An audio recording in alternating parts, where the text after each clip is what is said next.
السلام علیکم ورحمۃ اللہ وبرکاتہ۔ تمام دیکھنے اور سننے والوں کو آج کے پروگرام کے اندر خوش آمدید کہتے ہیں۔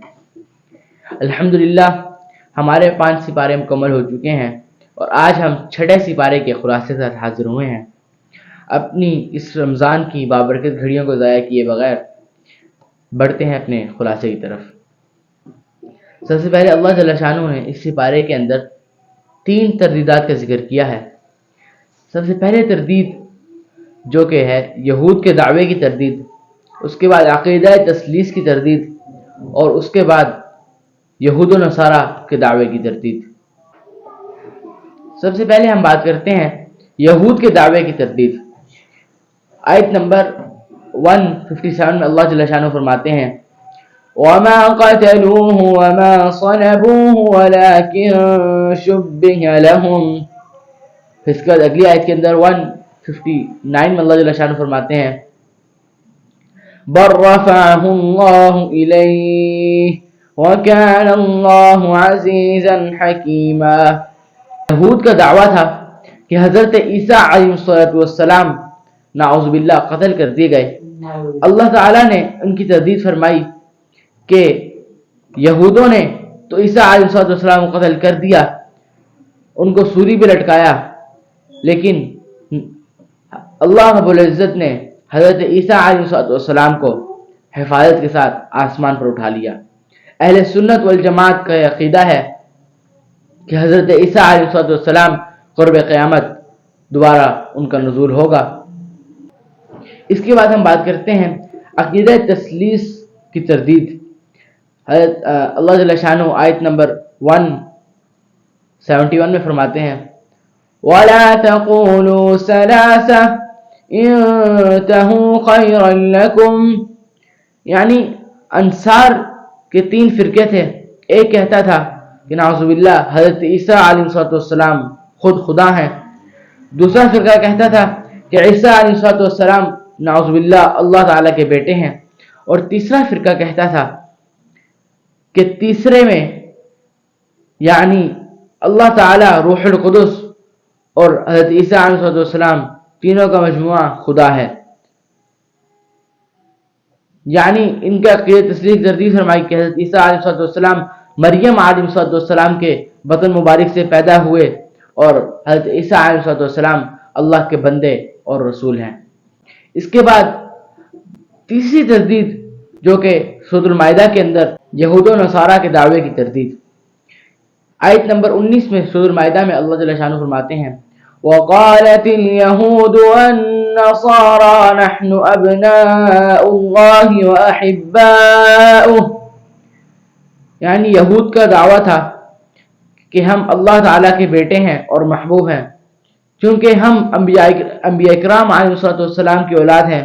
اگر ہم کوئی گناہ کریں گے تو اس پہ کوئی ناراضگی اور کوئی عذاب نہیں ہوگا۔ ان کے اس دعوے کو باطل کرنے کے لیے نبی کریم صلی اللہ علیہ وسلم کو خطاب دیا گیا کہ آپ ان سے پوچھیں اچھا پھر تم بتاؤ کہ آخرت میں اللہ جل شانہ تمہیں عذاب کیوں دے گا؟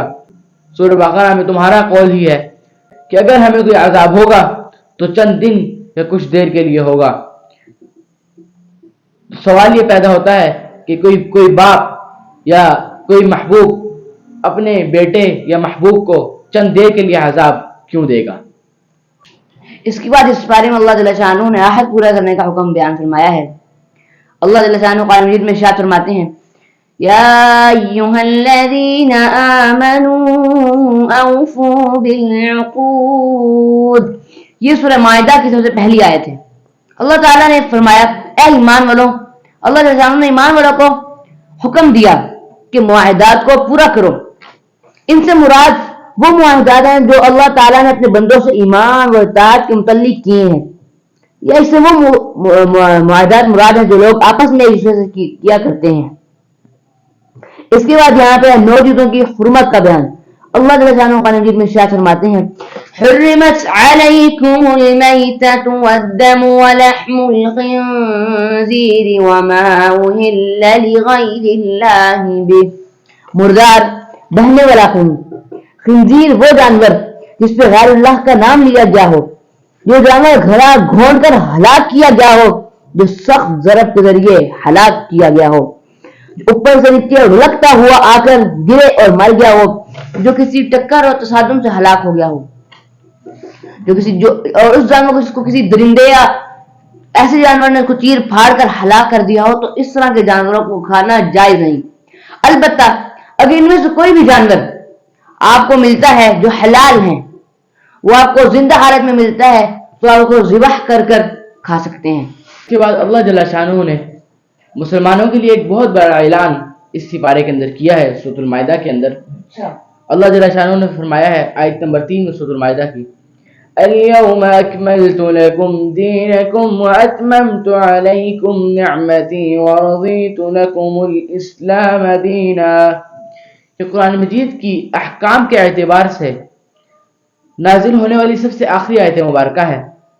اللہ تعالیٰ نے یوم عرفہ ان کے میدان عرفات میں اعلان فرمایا کہ آپ اے نبی محمد مصطفیٰ صلی اللہ علیہ وسلم، آپ پر ہم نے دین کو مکمل فرما دیا۔ اس کے بعد اللہ جل شانہ نے ایک اور حکم اسی سپارے کے اندر سورۃ المائدہ میں آیت نمبر 9 میں فرمایا ہے، یا ایھا الذین آمنوا کونوا قوامین للہ شہداء بالقسط، کہ اللہ جل شانہ نے فرمایا ہے کہ تم عدل و انصاف قائم کرو، یعنی عدل و انصاف قائم کرنے کا ہمیں حکم دیا گیا ہے مسلمانوں کو کہ دوستی کا معاملہ ہو یا دشمنوں سے، عدل و انصاف پر قائم رہو۔ چھٹے سپارے کے اندر حابیل اور قابیل کا ایک واقعہ ذکر ہے۔ اب آپ یہ سوچ رہے ہوں گے حابیل اور قابیل کون تھے؟ حابیل اور قابیل حضرت آدم علیہ السلام کے دو بیٹے تھے۔ اللہ جل شانہ آیت نمبر 27 میں فرماتے ہیں، وَاتْلُ عَلَيْهِمْ نَبَأَ ابْنَيْ آدَمَ بِالْحَقِّ۔ حضرت آدم علیہ السلام کے ایک بیٹا اور بیٹی صبح میں پیدا ہوتے اور ایک بیٹا اور بیٹی شام میں پیدا ہوتے،